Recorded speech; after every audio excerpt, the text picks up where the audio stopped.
ಎಲ್ಲರಿಗೂ ನಮಸ್ಕಾರ. ಇವತ್ತು ಯಾಕೆ ಛತ್ರಿನ ತೋರಿಸಿ ನಾವು ಮಾತಾಡ್ತಾ ಇದ್ದೀವಿ ಅಂದರೆ, ನಿನ್ನೆ ನಡೆದಂಥ ಕಾಂಗ್ರೆಸ್ ಸಭೆಯಲ್ಲಿ ಮಾನ್ಯ ಉಪಮುಖ್ಯಮಂತ್ರಿಗಳು ಮಂಡ್ಯ ಜಿಲ್ಲೆಯ ಜನತೆಯನ್ನು ಛತ್ರಿಗಳು ಅಂತ ಹೇಳಿದ್ರು. ನಾನಿವತ್ತು ಅವ್ರಿಗೆ ಆಗ್ರಹ ಮಾಡ್ತಾ ಇದ್ದೀನಿ. ಮಾನ್ಯ ಉಪಮುಖ್ಯಮಂತ್ರಿಗಳೇ, ಮಂಡ್ಯ ಜಿಲ್ಲೆ ಜನ ಸಾರ್ವಜನಿಕರು ಛತ್ರಿಗಳಲ್ಲ, ಸ್ವಾಭಿಮಾನಿಗಳು. ಕಬ್ಬನ್ನು ಬೆಳೆದು ಸಿಹಿ ಕೊಡುವಂತಹ ನಮ್ಮ ಮಂಡ್ಯ ಜಿಲ್ಲೆ ಜನತೆ, ಅವ್ರ ಬಗ್ಗೆ ನೀವು ಛತ್ರಿಗಳು ಅಂತ ಹೇಳ್ತೀರಾ? ಮಾನ್ಯ ಜಿಲ್ಲಾ ಉಸ್ತುವಾರಿ ಸಚಿವರು ಅವ್ರು ಇರ್ಬೋದು, ನಿಮ್ಮ ಮಾತಿಗೆ ಅವ್ರ ಕಾರಣ ಇರ್ಬೋದು. ಏನು ಮಂಡ್ಯದಲ್ಲಿ 5 ಜನ ಶಾಸಕರಿದ್ದಾರೆ, ಅವರು ನೀವು ಹೇಳಿರೋ ಮಾತಿಗೆ ಅವರು ಬದ್ಧರಾಗಿರ್ಬೋದು. ಆದರೆ ಮಂಡ್ಯ ಜಿಲ್ಲಾ ಸಾರ್ವಜನಿಕರು, ರೈತರು, ದಲಿತರು, ಮಂಡ್ಯ ಜಿಲ್ಲಾ ಎಲ್ಲ ಸಾರ್ವಜನಿಕರು ಛತ್ರಿಗಳಲ್ಲ. ಮಾನ್ಯ ಉಪಮುಖ್ಯಮಂತ್ರಿಗಳೇ, ನಾನೊಂದು ಸಣ್ಣ ಸರಳ ಪ್ರಶ್ನೆ. ಛತ್ರಿಗಳು ಅನ್ನೋ ಪದಕ್ಕೆ, ಛತ್ರಿ ಅನ್ನೋ ಪದಕ್ಕೆ ನಿಮಗೆ ಗೌರವ ಇದೆಯಾ? ಸ್ವಾಮಿ, ಈ ಛತ್ರಿ ಇಲ್ಲ ಅಂದರೆ ಮಳೆಗಾಲದಲ್ಲಿ ನಿಮ್ಮ ಬಿಳಿ ಗಡ್ಡ ಕೂಡ ನೆನೆಯುತ್ತದೆ, ನಿಮ್ಮ ಬುರುಡೆ ಕೂಡ ನೆನೆಯುತ್ತದೆ. ಬೇಸಿಗೆ ಕಾಲದಲ್ಲಿ ನೀವು ಮೊನ್ನೆ ಮೇಕೆದಾಟು ಕಾಲ್ನಡಿಗೆ ಪಾದಯಾತ್ರೆ ಮಾಡಿದ್ರಲ್ಲ, ಈ ಛತ್ರಿ ಇಲ್ಲ ಅಂದರೆ ನಿಮ್ಮ ಪಾದಯಾತ್ರೆ ಯಶಸ್ವಿ ಆಗ್ತಿರಲಿಲ್ಲ. ಇಂಥ ಬೇಸಿಗೆ ಕಾಲದಲ್ಲಿ ನಮ್ಮ ತಲೆ ಬುರುಡೆ ಕಾಯ್ತದೆ. ಅಂಥದ್ರಲ್ಲಿ ಈ ಛತ್ರಿನ ನಮ್ಮ ಮಂಡ್ಯ ಜಿಲ್ಲೆಯ ಜನತೆಗೆ ಹೋಲಿಸ್ತೀರಾ? ಸ್ವಾಮಿ, ನಿಮ್ಮ ಬಗ್ಗೆ ತುಂಬ ಗೌರವ ಇದೆ. ನೀವು ಈ ರಾಜ್ಯದ ಮುಖ್ಯಮಂತ್ರಿ ಆಗಬೇಕು ಅಂತ ನೀವು ಕನಸು ಕಾಣ್ತಾ ಇರೋ ಜನ ಆಗಿ ಒಳ್ಳೆಯದಾಗಲಿ.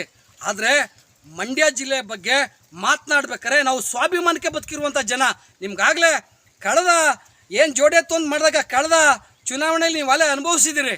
ದಯಮಾಡಿ ಮಂಡ್ಯ ಜಿಲ್ಲೆಯ ಜನತೆಯ ಪರವಾಗಿ, ಜನತೆಯ ಧ್ವನಿಯಾಗಿ ನಾನು ಮಾತಾಡ್ತಾ ಇದ್ದೀನಿ. ನೀವು ಮಂಡ್ಯ ಜಿಲ್ಲೆಯ ಜನತೆಯನ್ನು ಕ್ಷಮಾಪಣೆ ಕೋರಬೇಕು. ಮಂಡ್ಯ ಜಿಲ್ಲೆಯ ಜನತೆಯಲ್ಲಿ ಕ್ಷಮೆ ಕೋರಬೇಕು. ಇಲ್ಲವಾದರೆ ಮುಂದಿನ ದಿನಗಳಲ್ಲಿ ನೀವು ಮಂಡ್ಯಕ್ಕೆ ಬರೋದಾದರೆ ನಿಮಗೆ ಕಪ್ಪು ಬಾಟ ತೋರಿಸ್ತೀವಿ, ನಿಮಗೆ ಧಿಕ್ಕಾರ ಕೂಗ್ತೀವಿ ಅಂತ ಹೇಳಿ ನಾನು ಈ ಮೂಲಕ ನಿಮ್ಗೆ ಆಗ್ರಹ ಮಾಡ್ತಾ ಇದ್ದೀನಿ. ದಯಮಾಡಿ ಮಂಡ್ಯ ಜಿಲ್ಲೆಯ ಸಾರ್ವಜನಿಕರ ಧ್ವನಿಯಾಗಿ ನಾನು ಮಾತಾಡ್ತಾ ಇದ್ದೀನಿ. ಮಂಡ್ಯ ಜಿಲ್ಲೆಯ ಜನತೆಯ ನೀವು ಕ್ಷಮೆ ಕೋರಬೇಕು. ಏನಿಲ್ಲಿ ಮಂಡ್ಯ ಜಿಲ್ಲೆಯಲ್ಲಿ 5 ವಿಧಾನಸಭೆಯಲ್ಲಿ 5 ಜನ ಶಾಸಕರಿದ್ದೀರಿ, ಒಬ್ಬರು ಉಸ್ತುವಾರಿ ಸಚಿವರಿದ್ದಾರೆ.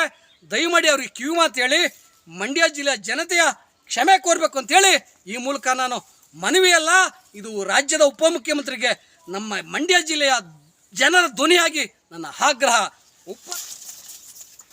ಎಲ್ಲರಿಗೂ ನಮಸ್ಕಾರ.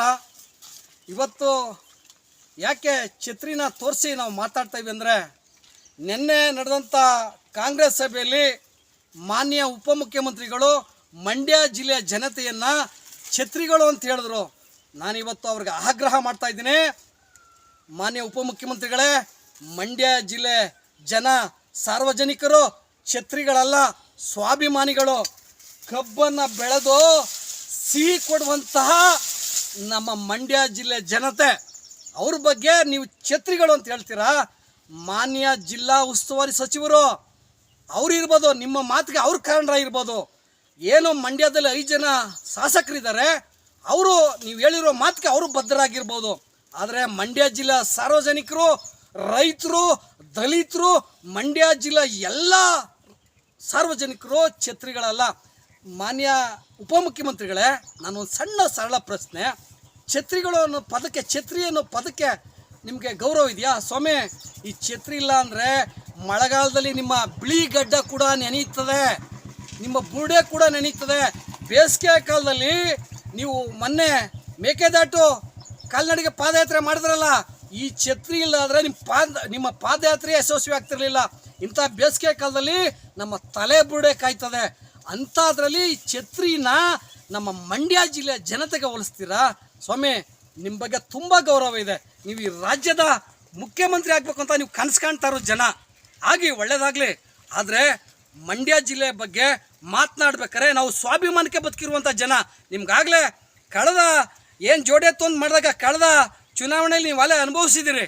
ದಯಮಾಡಿ ಮಂಡ್ಯ ಜಿಲ್ಲೆಯ ಜನತೆಯ ಪರವಾಗಿ, ಜನತೆಯ ಧ್ವನಿಯಾಗಿ ನಾನು ಮಾತಾಡ್ತಾ ಇದ್ದೀನಿ. ನೀವು ಮಂಡ್ಯ ಜಿಲ್ಲೆಯ ಜನತೆಯನ್ನು ಕ್ಷಮಾಪಣೆ ಕೋರಬೇಕು. ಮಂಡ್ಯ ಜಿಲ್ಲೆಯ ಜನತೆಯಲ್ಲಿ ಕ್ಷಮೆ ಕೋರಬೇಕು.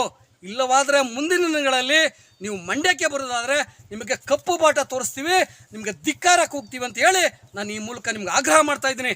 ದಯಮಾಡಿ ಮಂಡ್ಯ ಜಿಲ್ಲೆಯ ಸಾರ್ವಜನಿಕರ ಧ್ವನಿಯಾಗಿ ನಾನು ಮಾತಾಡ್ತಾ ಇದ್ದೀನಿ. ಮಂಡ್ಯ ಜಿಲ್ಲೆಯ ಜನತೆಯ ನೀವು ಕ್ಷಮೆ ಕೋರಬೇಕು. ಏನಿಲ್ಲಿ ಮಂಡ್ಯ ಜಿಲ್ಲೆಯಲ್ಲಿ 5 ವಿಧಾನಸಭೆಯಲ್ಲಿ 5 ಜನ ಶಾಸಕರಿದ್ದೀರಿ, ಒಬ್ಬರು ಉಸ್ತುವಾರಿ ಸಚಿವರಿದ್ದಾರೆ.